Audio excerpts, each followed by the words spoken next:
Ayun mga ka-DBRT, magandang buhay sa lahat at ngayon for today's video ay papakita lang namin kung ano yung kaganapan sa ginawa naming food feeding program at sa ginanap sa Barangay Ginhawa Elementary School.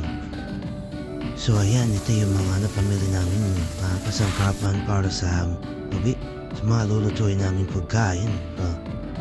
Luluto kami ngayon ng pansit bihon, may kanton, na nilagang manok na ginatay-gatay ay nakapagsalang na sa kawa. Yan ayos-ayos ng lato. Yan, nilagay na yung gulay, halo na. Antay na namin kumulo ang tubig, sabaw na lulutuin naming pansit. Yan, sinarang na namin yung pansit bihon, halo. Yan, sinarang na rin namin yung manok. Yan, nahuli yung mantika, halo. Ayan. Nagbawas kami ng konting sabaw dito at medyo naparami yung aming sabaw. Yung sabaw na ilalagay namin sa panggigisa sa sopas. Naisipan namin at yan na, sinapaw na namin yung kanton para managdagan din tindami.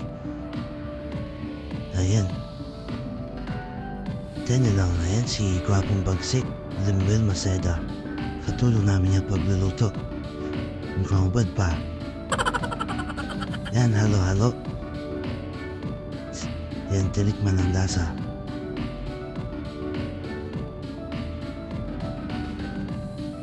Ayan, sinait pa nga yung natirang hukotsi. Halo. Dumating na si Ate DJ isa pa rin sa tumulong sa amin sa pagluluto. Napakasipag yan ni Ate DJ. Kahit hindi mo na siya utusan, talong nagkukusang gumawa. Tumutulong talaga. Siya sa member namin ng UPRC, Quezon Raiders Club. Yun, luto na at hinango na po namin na niluto namin pansits para mag-rating na kami sa pag-repack ng food packs na ipapahain namin sa estudyante ng Ginhawa Elementary School. Yan, ready namin sa pag-repack. Pausahin din si Gwapong Bagsik na napakasipag din sa paggawa at natulong kami dito. Ayan, tinabi niya na at medyo ulan yan. Yun na ang pihis dun sa gate yan, nilagay ng tabing. Ayan, nalipit natin yung ating camera. Dan kitang-kita Otisay may gawa. May nag-arrange, may babalot, ilalagay sa yan. Multin, malapit na matapos. At ang naripak po namin dyan ay sa 150 packs, food packs. 150 po lahat dyan.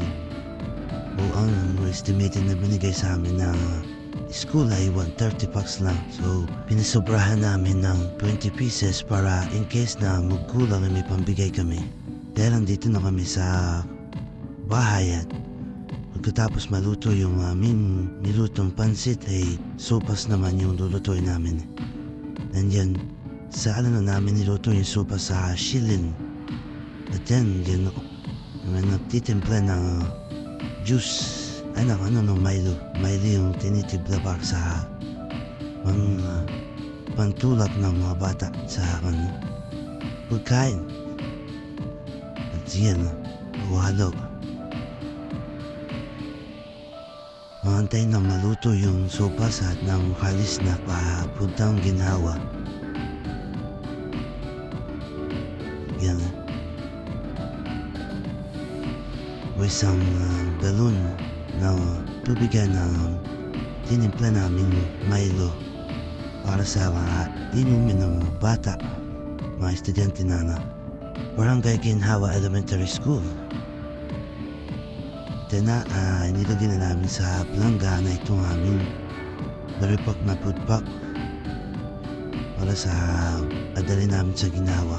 Diyan ay sasakay na sa sasakyan sa L3 300. Kaya ang mga katulong naming bata na naprasuyuan.